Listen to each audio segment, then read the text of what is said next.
If you are a singer, you know that your most important instrument is your voice. In fact, we can say that the most important instrument for many bands is the singer's voice. So, that very moment in which you want to give it all at a gig and your microphone is too quiet is the worst case scenario for most of us. The first thing to do if your microphone is too quiet is to check on the source volume. Then, apply this method to progressively check what can go wrong. Start with the cable, then everything in between, then the microphone, and finally the source. Troubleshoot each step of the path separately, change the cable, pedal cables, bypass all pedals. Change the microphone, and finally change the console channel you're using if possible. What you'll see next is an in-depth troubleshooting guide with all the info collected through 20+ years of singing in stages and studios. Don't let technical issues take away from your inspiration and performance. A golden rule of the road is, be ready, always ready. Recording scenario. Let's tackle this important scenario first before going to the live stages and the screaming crowds. XLR gives you more gain than TRS. This is one of the first things I learned the hard way. XLR cables are richer than TRS cables. Why is this important? Because most of the lower-end, cheap dynamic microphones will come with a TRS to XLR microphone cable inside the box for the simple reason that they are cheaper and can be plugged in almost anywhere. You bought this cool audio interface, it is configured and ready, and you plug in and realize that your microphone is too quiet. Your heart is broken in a nanosecond. Using dynamic microphones into an audio interface requires a preamp. If you don't have a preamp, an XLR to XLR connection can work slightly better until you get one. Are you using a preamp? This comes from the previous item. If you have some money to invest and you are a singer, buy yourself a preamp. This works great not only to increase the volume in a microphone that is too quiet but also to color the sound to your liking. Here's the deal, most of the albums you listen to are made using state-of-the-art preamps, which color the sound and give it a particular gain structure. Buying a preamp could be the first step to find your vocal sound besides fixing volume issues. A more popular preamp that has gained a lot of admirers is the Cloudlifter CL1. Check it out here in the video description. Check out my article on recording vocals without a preamp on stampsound.com. Condensers versus dynamic microphones. Condenser microphones are more prone to be found in a recording studio. They solve the issue of the gain and volume through phantom power. As a result, the audio you get from a condenser microphone is richer, rounder, and has more warmth. Dynamic microphones, on the other hand, are better for handling live situations. And since they don't use phantom power, they tend to be quieter, thinner, less rich in the response. A condenser microphone with phantom power will never be too quiet. If you have a choice, always choose condenser microphones in the studio. A great choice for a good condenser microphone is the Audio-Technica AT2020. Check it out in the video description. You will also benefit from an audio interface. A great audio interface to start with is the Scarlett 2i2, which has phantom power built in. Check out the Scarlett range of audio interfaces in the description of this video. As for dynamic microphones, that's an easy choice. The Shure SM58 can be found in virtually every studio all around the world. Take a look at the Shure SM58 microphone in the video description. Compressors save the day. A compressor is a very important effect in the life of any musician, but especially for singers. A compressor will take the original signal, compress it, taking out the peaks, and filling the valleys and make it louder, richer. The one drawback from compression if you use it too much is that it tends to kill dynamics. By saying this I mean that cutting off peaks and fattening the valleys, it makes your voice fluctuations sound more alike in volume. This is mainly why when you put on a record the voice is always steady at the front and doesn't fluctuate in volume at all.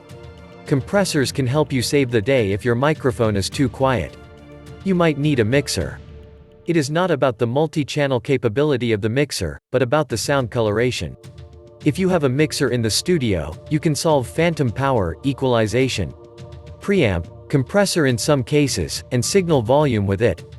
Nowadays the smallest mixers by brands like Mackie are very inexpensive and will drastically change the volume of your microphone. Invest in one, you will not regret it at all. Be sure to check out my article that discusses recording vocals without an audio interface. You can read it at stampsound.com. Live scenario. Where is the audio coming from?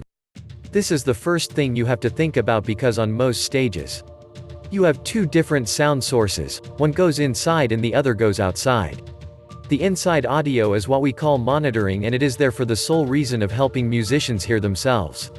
Usually, there is a different desk, a different engineer, and different speakers. The first thing to check is if you are not hearing yourself but people at the show are. If it is the monitoring, then you know it is not your cable or microphone. Sometimes, you get that awful, shoulders shrugging, from the engineer. And basically you know you're on your own with no monitoring. You could also invest in some in-ear monitoring to help. Cables have an expiration date. Pros always take more than one cable with them. Always have a spare of the cheapest, most fragile parts of your setup. Cables do have an expiration date, but before finally dying on you, they will lose volume and power or will do scratchy noises. In order to avoid that, the first thing you need to check when your microphone is too quiet is the cable.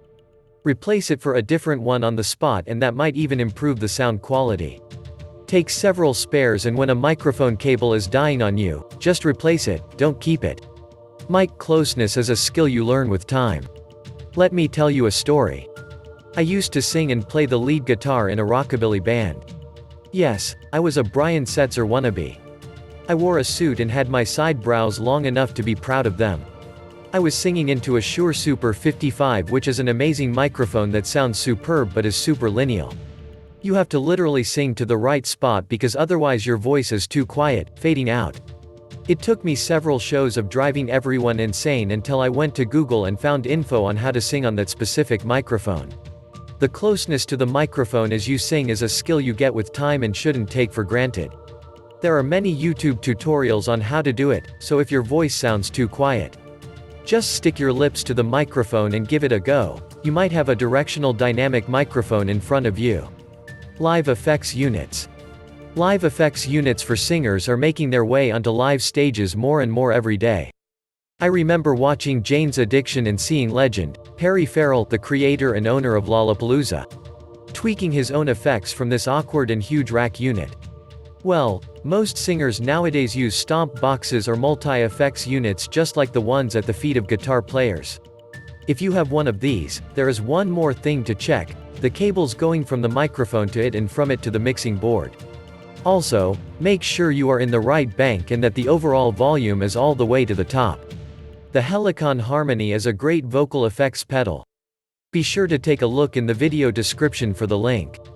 Finally, power can be an issue, so make sure you also have spare batteries and another AC adapter just in case. The sound engineer, friends better than enemies. This is the final troubleshooting that you might think of like a pro tip: always make friends with the sound engineer. Bigger acts always take their own people everywhere they go. You might not have that budget right now, and hence, need to trust the person hired by the festival, the bar, or the other band. Make sure you start off on the right foot and they can be very helpful for you. Treat them with extra kindness, buy them a beer. And they will pay attention to your performance and help you in every way they can. If your microphone sounds too quiet, direct a look at your new friend, explain it with symbols, and he or she will be ready to help you out. The extra one, repair tech, take my microphone. Finally, the 11th troubleshooting step is to have your favorite microphone checked at least annually. You know, like guitar players and bass players take their instruments to luthiers for intonation and a thorough cleanup, you should do the same with your mic. For example, Shure sells some spare parts like the upper grill of an SM58, which gets all the grime from the live shows and can prevent your voice sound from reaching the capsule, decreasing your sound quality. Find yourself a trusty tech and have your microphones serviced at least once a year if you use them in live situations a lot. Conclusion. Follow our troubleshooting checklist both live and in the studio, take your spares to every show. And remember the golden rule of the road: be ready, always ready. For more, free, helpful advice, please visit stampsound.com.